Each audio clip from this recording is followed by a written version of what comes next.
All right, thank you, gentlemen. We'll go ahead and relax. All right, so for today, as far as look goes, we're going to have everyone wearing jackets because we do have a formal event at 1500 in the ballroom. So Bill, I'd like to talk to you after. Thank you so much. Okay. Officer number 1 will have you go ahead and cover the library area. Okay. Officer number 2 will have you cover the main entrance, greeting guests as they're coming in. And then Bill, if you don't mind, officer number 3 would like you to cover the event at 1500, again, in the grand ballroom. Okay. Yesterday we had a report of 2 suspicious Caucasian males, aged 25 to 30 years old, medium height, dark clothing. They were observed, seen around the cashier area, particularly watching cash handling procedures. So if at any point during the day we do see these gentlemen on property, one of which had a pencil-thin mustache, the other had 2 to 3 days of facial hair growth. At any point during the day, if you do see them, please contact a supervisor immediately. We'll observe and report their behaviors, and then if necessary, we'll conduct a meet and greet to see what exactly they're doing. Any questions and comments, concerns? No, sir. Sure. Thank you, gentlemen. Have a great day. Thank you. Give him a hand. Gentlemen.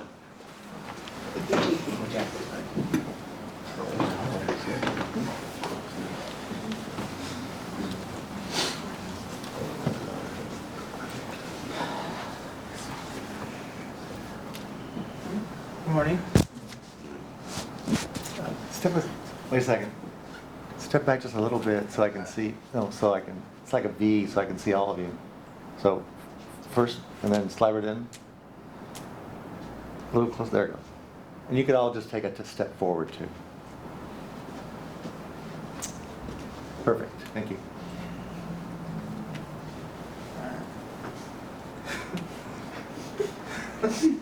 I'm gonna need you to stand straight.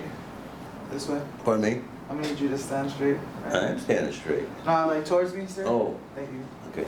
Alright.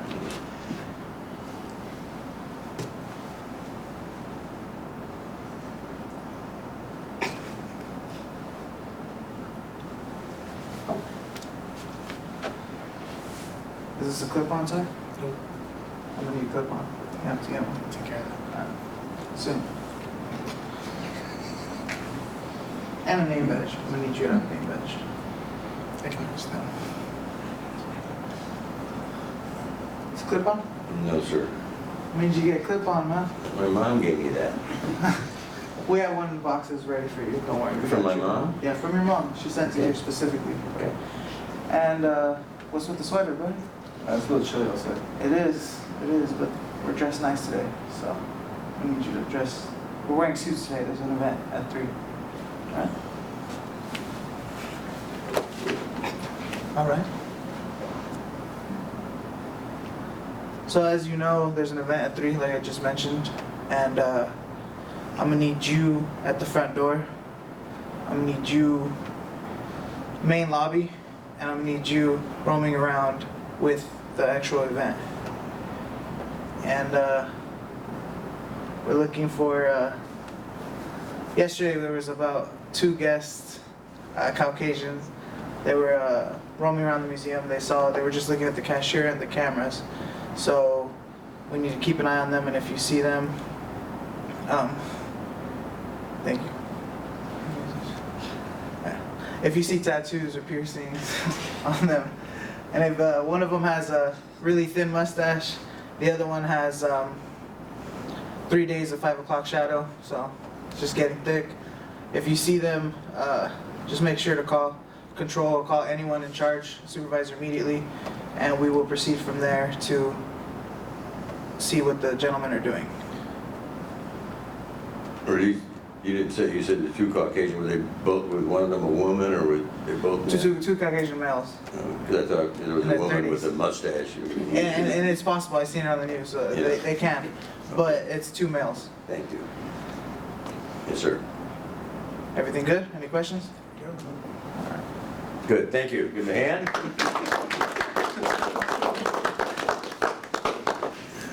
So, we noticed differences in the way that different people conducted their briefing. Any of them right? Any of them wrong? Anything stand out in particular? It's what you're comfortable with, but the thing that I want you to remember once again is this life safety issue And the fact that if you're taken to task over something that happens, for example, suppose these two suspicious males showed up and injured someone, and your institution knew about it but didn't bother telling anybody about it. Somebody's negligent here, and their negligence can cause someone serious injury or their life. So there's a liability issue, there's a safety issue, and there's an organizational issue. And that's why it's really important that, even though it may seem ridiculous to only brief a couple of people, those are the people that are responsible for the safety of everybody in your institution that entire day. They're responsible for what goes on, and if they aren't aware of what's taking place, and you can't assume that they're going to know what's taking place. Even if there's only one person going on shift, you can't assume that they're going to read the instructions in a pass-on book, or that they're going to have talk to the person who they're relieving. You can't assume that. As a supervisor, you got to make sure they know. Anybody have any questions about that? Okay. The next thing that you got to be concerned about is how you appear to the public, and how the people that you are talking to, how they appear to you. What's their attitude, what's their body language, and what do they see? The way that you stand and walk and approach sends a message to the individual. So if I were to come up to someone, and Miguel, if you'll come up for a second, please. And I'd like you to stand right here facing me. And what we're going to do is assume that Miguel has been doing something that's in violation of our rules. It may be minor, whatever, but let's just say that I'm one of these people that likes to show that I'm in charge and wants to make sure that everybody knows. You can't do that in here. We don't allow that. Do you understand what I'm talking about? What'd I do wrong? Anybody help me out? What'd I do wrong? Yes, sir. You were yelling at him and touched him, like you went like this. I invaded his personal his space, bubble. and I didn't touch him, but I came close, and it was offensive because I was making an aggressive move. He hadn't done anything bad. It might have been that he got too close to a painting, or that he was eating something. His offense, if it was a major offense, we'd be approaching a different way. But we're going to talk about this in a bit. You have personal space around you that no one should invade. Now, I understand that in crowded situations, it's unavoidable. If you're standing in a line, it's unavoidable. But someone approaching you from the front, your personal space, for your own personal safety, needs to be the distance that they can reach you with an arm or reach you with a leg. And if somebody violates that space, then you need to make that space more comfortable and in a more professional manner, so that if Miguel starts advancing on me, I'm going to say, sir, you want to just stand right there for a second? I need to talk to you. You can do that, and there's a nice way to do it and a not so nice way to do it, based upon, I'm going to look at and see how he is standing and how he approaches and what his facial expressions are. I'm going to try to determine his anxiety level, if he is anxious about something or if he's under the influence or whatever.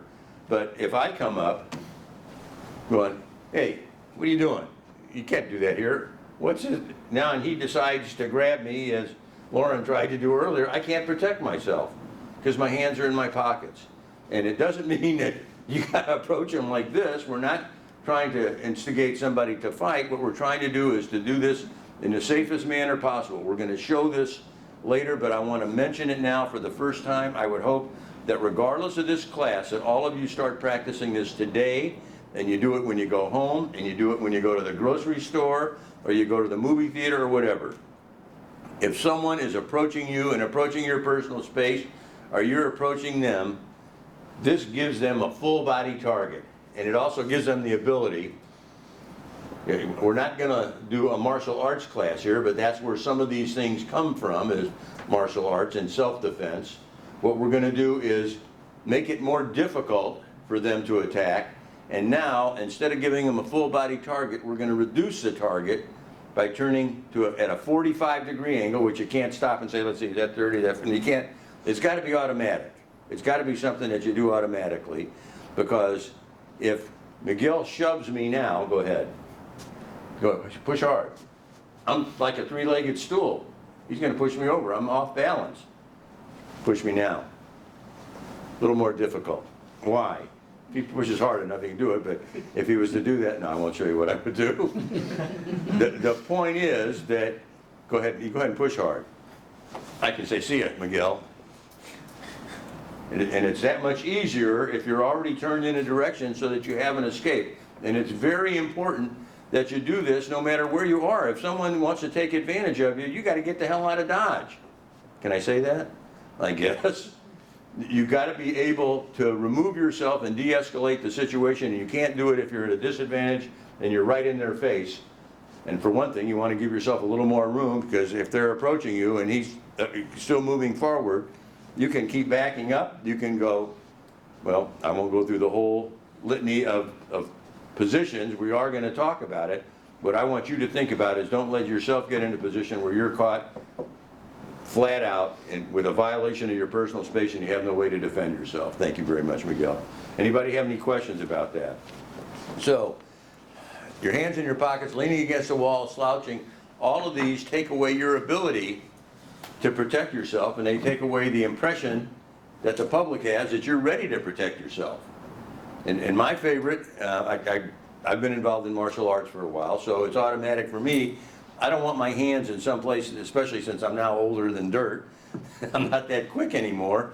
I don't have time to bring my hands up here. I want to have them right here so I can stop somebody from hitting me, or put my hands up to stop somebody, and you can do that. And I would strongly suggest, how many of you have taken any kind of self-defense training? Anybody? Great. Anybody any formal martial arts training? Good. I would suggest that you start thinking about either taking a class for yourself, not just because of the job that you're in, because it's good for your health, and it's good for your self-satisfaction and your ability to perform your job, so that you don't worry about everybody that approaches you, that you know that there is a method by which you can protect yourself and protect the people that are with you. The policy in this organization, as I assume it is in most organizations, is that security officers will not put their hands on people. And the only time that that'll take place is as a last resort, when there's just no escape. And when you do that, even that has to have a certain level of tolerance.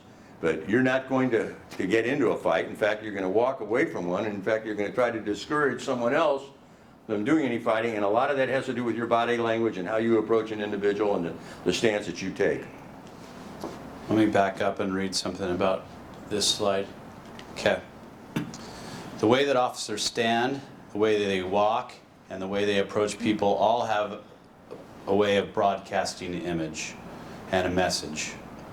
It is unacceptable for officers in uniform on duty to stand around with their hands in their pockets, leaning up against a wall or a stationary object, or to slouch.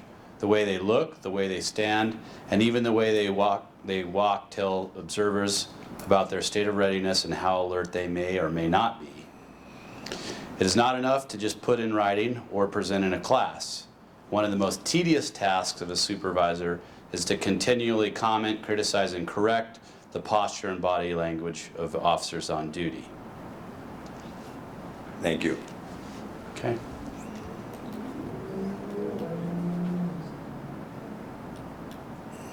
So, in the military, there is a position of parade rest. And what that position consists of is standing with your feet slightly spread, shoulder width apart, comfortable distance, with your hands in the small of your back, like so. We're not dictating that that's how you have to stand.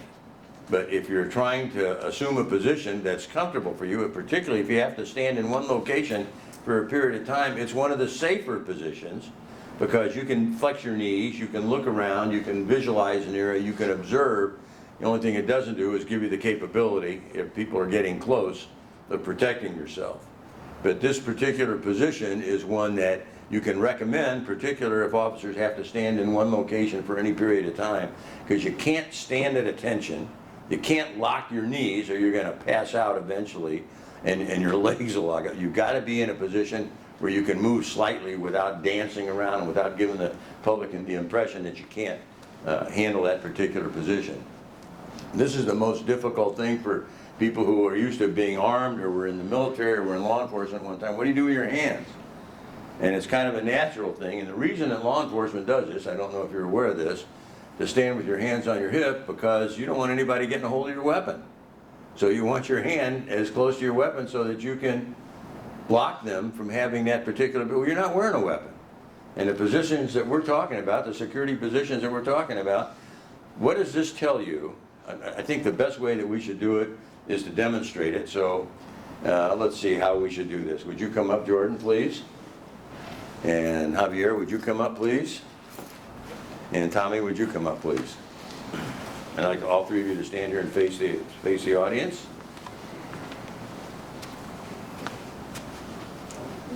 Okay. I'd like you to put your hands on your hips. Okay. And I'd like you to put your arms like this. I'd like you to do this. So, what does this tell you before he even says a word? If he approaches you in this manner, or you approach him and he's standing, what does that body language tell you?